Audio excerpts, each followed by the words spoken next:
Some moments change your life because of what you say, others change your life because of how someone answers. This was both. At the time, I didn't realize it.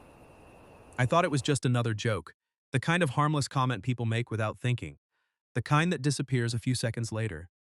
I couldn't have been more wrong. The whole thing started at a vineyard resort in Northern California. My company sponsored a charity weekend there every year. Wine tastings, fundraisers, note-each and events. The sort of thing everyone pretended to enjoy. I wasn't particularly excited about going, but my boss had insisted, so there I was, standing on a terrace overlooking endless rows of vineyards stretching toward the sunset, a glass of wine in one hand. A forced smile on my face, counting the hours until I could leave. Then I saw her, Victoria Lawson, 52, elegant, confident, the kind of woman who somehow made everyone around her stand a little straighter. She wasn't famous. She wasn't wealthy enough to be on magazine covers, yet people noticed her the moment she entered a room, including me, especially me. The problem was, Victoria wasn't just anyone, she was my best friend's mother, which automatically placed her in a category I wasn't supposed to think about, either. Unfortunately, my brain had never been particularly good at following instructions. Victoria spotted me first. A warm smile appeared immediately. Ethan, Victoria. She stepped forward and hugged me. The familiar scent of her perfume caught me off guard. Not because it was strong, because it was familiar, dangerously familiar. You look tired, she said. That's because I am. She laughed. The sound was effortless, comfortable. The kind of laugh that instantly made people relax. For the next 2 hours, we talked about work, travel, family, life. The conversation flowed so naturally that I completely forgot about the event around us, forgot about networking, forgot about everyone else. It felt easy, too easy. As the sun slowly disappeared behind the hills, the crowd around us began thinning. Victoria leaned against the terrace railing, looking out across the vineyards. The golden light illuminated her face. And before I could stop myself, I said something stupid, something that was supposed to be a joke. I smiled and shook my head. You know, what? I laughed. If I were 20 years younger, I'd probably marry you. The words left my mouth, and immediately, I regretted them. Victoria turned toward me. For a second, she didn't laugh, she didn't look shocked. She didn't tell me I was being ridiculous. Instead, she simply held my gaze, then quietly said, Ethan, that doesn't matter to me. And suddenly, nothing about the evening felt like a joke anymore. For a moment, I genuinely thought I had misheard her. That doesn't matter to me. The words settled heavily between us. The vineyard around us seemed to disappear, the conversations, the music, the laughter from nearby guests. All of it faded into the background, leaving only Victoria and the look in her eyes. I stared at her, waiting for the punchline, the smile, the joke, anything. Instead, she calmly sipped her wine, as though she hadn't just completely changed the atmosphere. My heart suddenly felt very aware of itself. She raised an eyebrow. What? I laughed nervously. That was a dangerous response. A small smile appeared. Was it? Very. She looked back toward the vineyards. The sunset had almost disappeared now, the sky painted in shades of orange and purple. Beautiful, yet somehow not nearly as distracting as the woman standing beside me. For several seconds, neither of us spoke. Then Victoria sighed softly. You know what's funny? What? I've spent years pretending age matters more than it does. The answer caught me off guard, because it didn't sound like a joke. It sounded personal, very personal. She swirled the wine in her glass, watching the reflection of the fading sunlight. When you're younger, she continued, you think life follows a schedule. I listened quietly. Victoria rarely talked about herself. When she did, it usually meant something. You think there are rules. She smiled faintly. By 30, have this. By 40, achieve that. By 50, accept whatever life gave you. Her voice remained calm, but something underneath it felt different, almost sad. And then, she laughed softly. And then one day you realize life never agreed to those rules. The answer stayed with me, because for the first time all evening, I wasn't hearing my friend's mother speak. I was hearing Victoria, just Victoria, a woman who had lived through things I knew nothing about. The realization made me curious, dangerously curious. A server passed nearby carrying fresh glasses. The crowd slowly moved toward the evening banquet. Most people followed, neither of us did. Victoria glanced toward the ballroom entrance, then back at me. Walk with me? The invitation felt surprisingly intimate, not romantic, not yet, just personal. Sure. We began walking through the vineyards, the gravel path winding between endless rows of grapevines. The evening air felt cool, comfortable. For a while, we talked about nothing important, the kind of conversation two people only have when they genuinely enjoy each other's company. Then Victoria suddenly asked, can I tell you something I've never told anyone? I looked at her. immediately intrigued, immediately concerned, because people don't usually say things like that unless they're carrying something heavy. And something in her voice told me she had been carrying it for years. For a moment, I wasn't sure how to respond. Can I tell you something I've never told anyone? Those aren't casual words. They're the kind of words that make you stop walking, the kind that make you pay attention. Victoria continued down the vineyard path, the last traces of sunlight fading behind the hills. I caught up beside her. You know that's a dangerous sentence, right? She laughed softly. I know. Now I'm curious. That's what I'm afraid of. I smiled. But Victoria didn't, not fully, and that was when I realized she was serious, very serious. The gravel crunched beneath our feet as we walked. The resort lights glowed in the distance. The evening had become cooler, quieter, more private. Finally, Victoria took a deep breath, then spoke. When I was 26. Her voice was calm, but only on the surface. I was engaged. I blinked. That wasn't what I expected, not because I didn't know she'd been married, because I'd never heard her mention an engagement before. Victoria stared straight ahead, almost as if she were watching a different version of herself walking through those vineyards. He was a good man. She smiled faintly. At least everyone thought he was. Something about the way she said it immediately caught my attention. What happened? For several seconds she didn't answer. Then finally, the wedding never happened. I frowned. My best friend had told me plenty of stories about his family over the years, but never that one, never anything remotely close. Victoria noticed my confusion. I don't talk about it. Why? She laughed quietly, without humor. Because it's embarrassing. I looked at her. It can't be that bad. Her smile disappeared completely. Then she said something I never expected. He left 3 weeks before the wedding. The words hit harder than they should have, not because of what happened, because of how calmly she said it, as though she'd spent decades teaching herself not to feel it anymore. But I could hear it, the pain, still there, still alive, just hidden. Victoria folded her arms against the cool evening breeze. I spent years wondering what was wrong with me. I immediately shook my head. There was nothing wrong with you. She smiled, a sad smile. The older I get, she said quietly, the more I believe that. For a moment neither of us spoke. The vineyard stretched endlessly around us. The world felt peaceful, yet somehow, the conversation had become deeply personal, more personal than anything we'd ever discussed before. Then Victoria stopped walking, turned toward me, and looked directly into my eyes. There was vulnerability there now, the kind people rarely show. Then she quietly admitted, "You're the first person I've told that story to in over 25 years." And suddenly, the evening didn't feel like a company retreat anymore. It felt like the beginning of something neither of us fully understood yet. For a moment, neither of us moved. The vineyard was quiet. The distant sounds of the resort barely reached us. Victoria's words lingered in the air. "You're the first person I've told that story to in over 25 years." I didn't know what to say, not because there was nothing to say, because anything I said felt too small. 25 years. 25 years of carrying something alone. 25 years of pretending it no longer mattered. That kind of hurt doesn't simply disappear. It settles somewhere deep inside, quickly becoming part of who you are. Victoria looked away first, toward the vineyards, toward the fading sunset, anywhere except me, as though admitting all of that had cost her more than she expected. "You probably think I'm ridiculous." The comment surprised me. "What?" She laughed softly. "Talking about something that happened decades ago." I stopped walking. "So let me get this straight." Victoria raised an eyebrow. "What? A man abandons you 3 weeks before your wedding." I shook my head. "And somehow you're the ridiculous one?" A reluctant smile appeared. "That's not what I meant. I know." For the first time since she told me the story, the sadness in her expression softened, just a little enough to let some light back in. We continued walking. The vineyard path eventually led to a small overlook above the valley. A few benches sat near the edge. Most guests were inside attending dinner. The place was completely empty. Victoria sat first. I sat beside her, close enough to talk comfortably.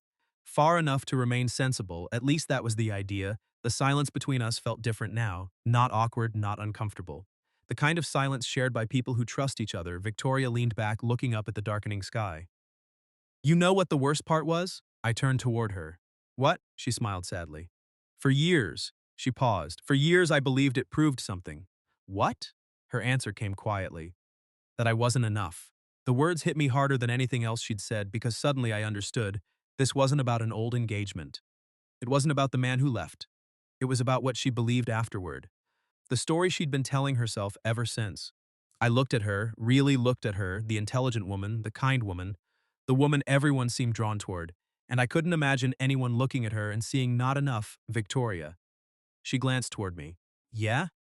I smiled, a genuine smile. That guy was an idiot. For a second, she stared at me, then laughed. A real laugh. Warm, beautiful, the kind that made my chest tighten unexpectedly.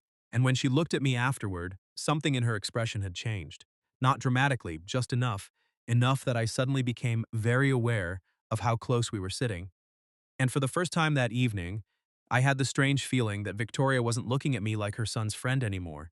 For the rest of the evening, I couldn't stop thinking about the way Victoria had looked at me, not because it was inappropriate, not because it was obvious, because it was different, subtle, but different, the kind of difference you notice once, and then can't stop noticing. Eventually, we returned to the resort.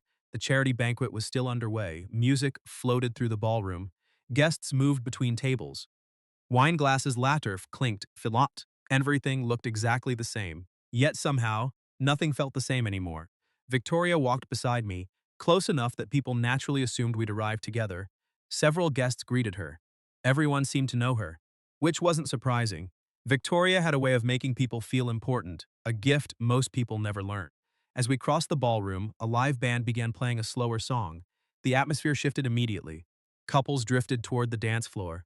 The room softened, conversations quieted, and before I could stop myself, I looked at Victoria. She noticed instantly. What? I smiled. Nothing. That's never true. I laughed, then nodded toward the dance floor. Do you dance? Victoria stared at me for a moment, almost suspiciously. Are you asking? Maybe. A smile slowly appeared, the kind that always got me into trouble. Ethan, what? You're aware I'm 20 years older than you. I rolled my eyes. And? The smile disappeared for a second, not completely, just enough for me to realize she'd heard those words from people before, many times before. Then I remembered something. The conversation on the terrace. That doesn't matter to me. For some reason, hearing it then had felt different. Now it felt personal. Very personal. Victoria studied my face, meeching for something, maybe sincerity, maybe hesitation, whatever she was looking for. She apparently found it, because a moment later she placed her hand in mine. One dance. I smiled. One dance. 5 minutes later, we were standing together in the middle of the dance floor. The ballroom lights glowed softly overhead, the music moved around us. And suddenly, I became very aware of how close she was.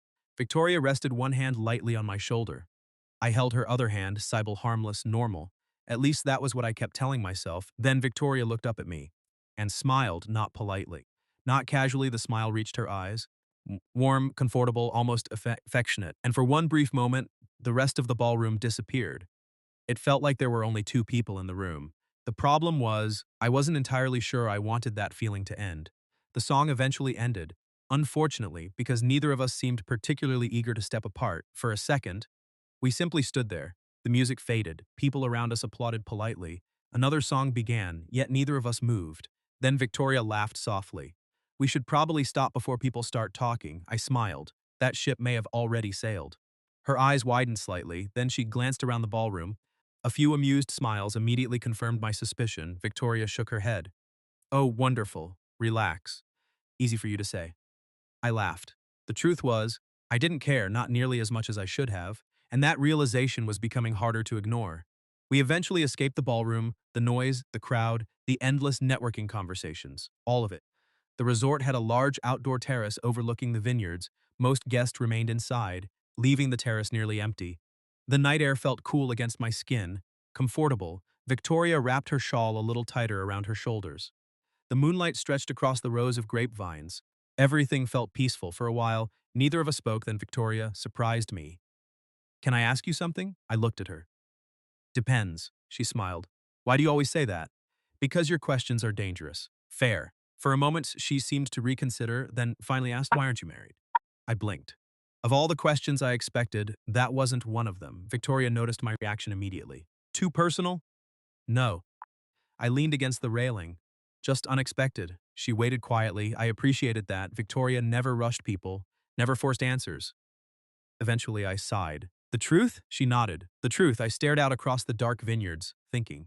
Then finally answered. I kept meeting people who looked right on paper. Victoria listened carefully. But it never felt right. The answer came more easily than expected. Something was always missing. Victoria looked away, toward the moonlit valley, as though considering those words more carefully than she should. Then she quietly said, I know that feeling. Something about the way she said it made my chest tighten. Not because of what she meant, because I suddenly wondered who she was thinking about. The question lingered in my mind, dangerous, unwelcome, impossible to ignore. A cool breeze moved across the terrace. Victoria stepped closer to the railing beside me, close enough that our shoulders almost touched. Then she asked a question that completely caught me off guard. Have you ever met someone at the wrong time? I looked at her, the expression on her face had changed, the playfulness was gone, the smile was gone. Only honesty remained, and suddenly, I had the feeling she wasn't asking a hypothetical question anymore. For a moment, I didn't answer. Victoria's question lingered between us. Have you ever met someone at the wrong time? The night suddenly felt quieter. The vineyard stretched endlessly beneath the moonlight. A cool breeze moved across the terrace. Yet all I could focus on was her, and the look in her eyes, because something had changed. This wasn't casual conversation anymore. It hadn't been for a while. I stared out toward the valley, thinking, then slowly nodded. Yeah, Victoria waited, the way she always did, quite present. There was someone a few years ago. The word surprised even me. I rarely talked about old relationships, especially failed ones. Victoria listened without interrupting. She was great. I smiled faintly. Smart, funny, kind. What happened? I laughed softly. Life. The answer sounded ridiculous, but it was true. My career was taking off. She got offered a job overseas. Neither of us wanted to sacrifice what we'd worked for. Victoria nodded, understanding immediately some experiences don't require explanation. So you let each other go? Eventually. The answer still carried a sting, even after all these years. Victoria looked down at her hands, then quietly said, sometimes timing feels cruel. I looked at her, something in her voice felt personal, very personal, and suddenly, I wasn't thinking about my old relationship anymore. I was thinking about her question, about why she'd asked it, about who she was really talking about. Victoria stared out into the darkness, the moonlight reflected softly against her face. For the first time all evening, she looked vulnerable, not sad, not broken, just honest. The kind of honesty people spend years trying to avoid. Then she laughed softly, a nervous laugh, a rare one.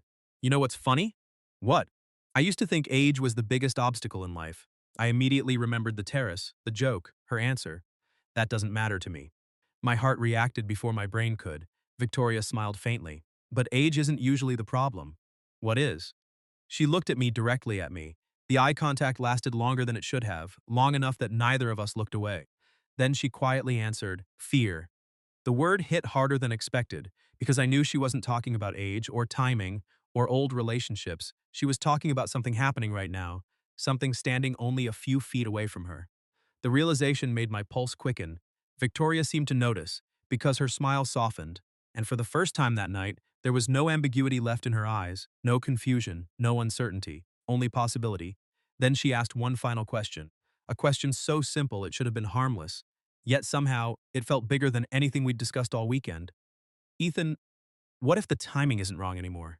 For a moment, I couldn't speak. Victoria's question remained suspended between us.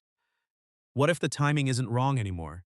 The words were simple, yet they carried the weight of everything that had happened that weekend, the conversations, the walks through the vineyards, the stories she'd shared, the dance, the lingering glances. The things neither of us had been brave enough to say directly.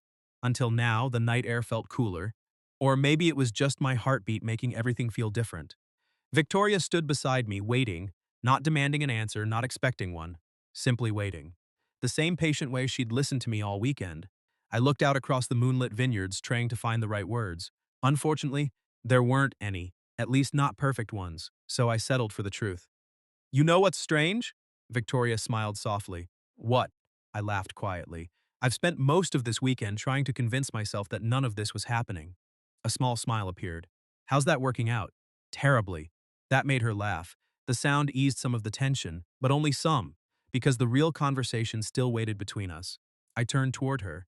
The moonlight caught her face. And suddenly, the age difference didn't seem important. The opinions of other people didn't seem important. Nothing seemed important except the woman standing in front of me. Victoria studied my expression carefully, almost cautiously, as though she were still waiting for me to step back, to choose the safe answer, to retreat. Instead, I shook my head. You asked if the timing might not be wrong anymore. She nodded, slowly, carefully. I did. I smiled, a genuine smile. Maybe it never was. For a second, Victoria simply stared at me. The words clearly caught her off guard, then something changed in her eyes. Relief. not excitement, not triumph, relief, as though she had been carrying uncertainty for far too long, as though she'd spent years convincing herself certain possibilities were impossible, only to discover they weren't. Neither of us moved. Neither of us looked away. The silence felt different now, comfortable, certain, the kind of silence that exists when two people finally stop fighting what they already know. Then Victoria laughed softly, a beautiful, almost disbelieving laugh. You realize this is completely ridiculous. I know. We're probably making a terrible decision, possibly.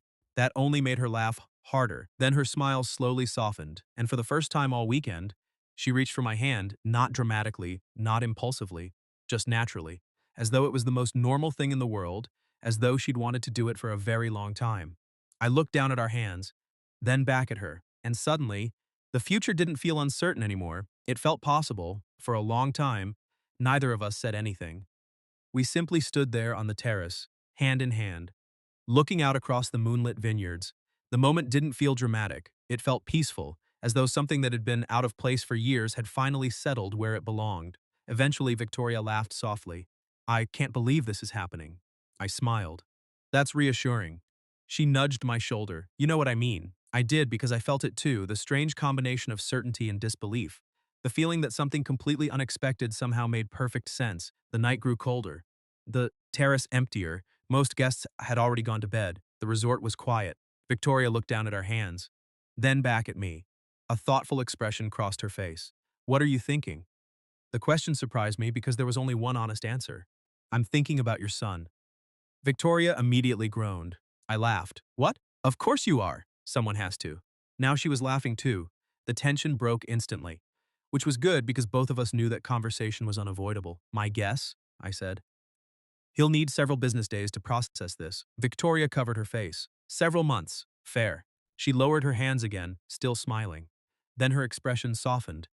He loves you, you know. The comment caught me off guard. What? My son, she smiled. You're family to him. The words carried more weight than she probably realized. Family. I'd spent years being welcomed into their lives. Birthday dinners, holidays, weekend barbecues, countless memories, and suddenly, the idea of risking that felt terrifying. Victoria seemed to sense exactly what I was thinking because she squeezed my hand gently. Hey, I looked at her. It's okay. You don't know that. She smiled. I do. There was so much confidence in her voice that I almost believed her immediately. Almost. The truth was, I wasn't afraid of what people would say. I wasn't afraid of the age difference. I wasn't afraid of the future. I was afraid of losing something important.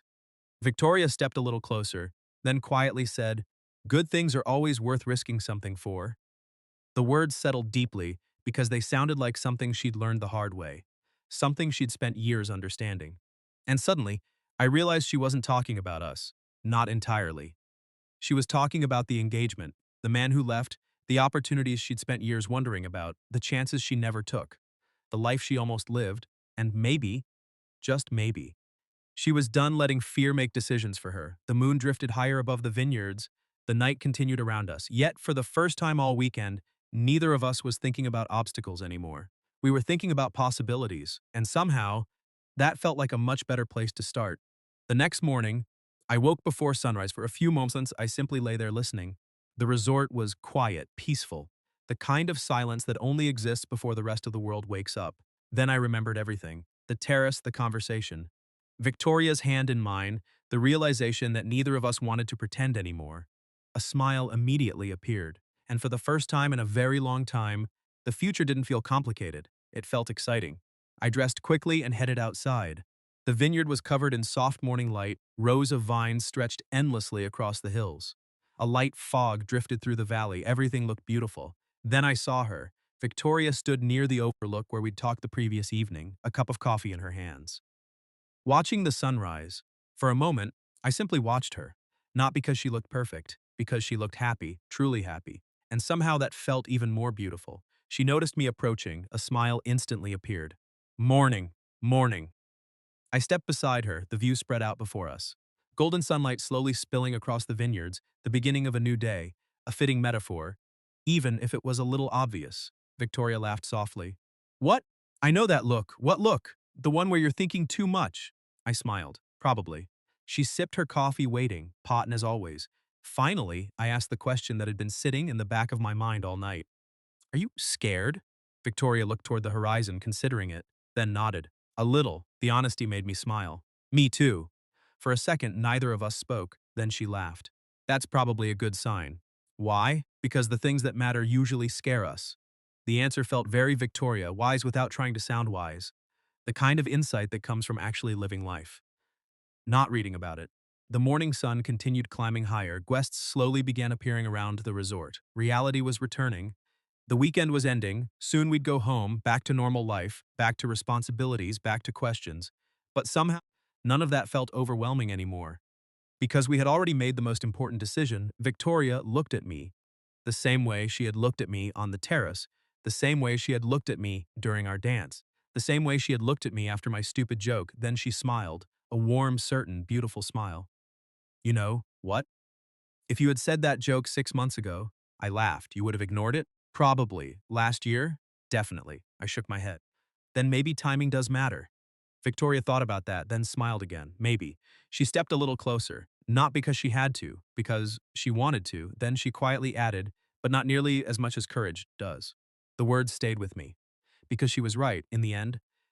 The problem had never been age or timing or what other people might think. The problem had always been fear. And somewhere along the way, we had finally stopped letting fear make decisions for us. The sun rose fully above the hills. The vineyards glowed gold, a new day began, and together, we walked back toward the resort, toward real life, toward uncertainty, toward whatever came next, not because we knew exactly how the story would end, but because for the first time, we wanted to find out together.